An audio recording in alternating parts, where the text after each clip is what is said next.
रात भर सब केहू जागी 200 के चंदा लागी 2000 भरी जुर्माना नया साल में घर जे भागी पीछे खेतानी में पार्टी होई कहने तनिक लिया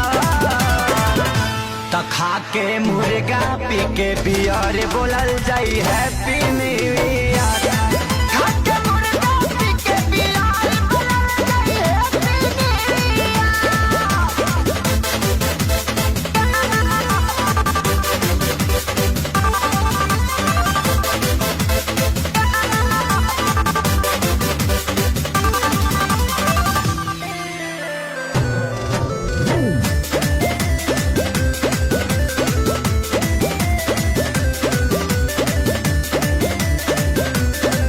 लई है मसाला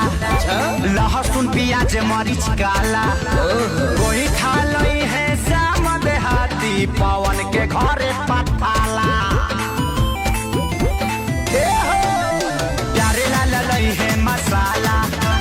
लहसुन प्याज मरीच काला श्याम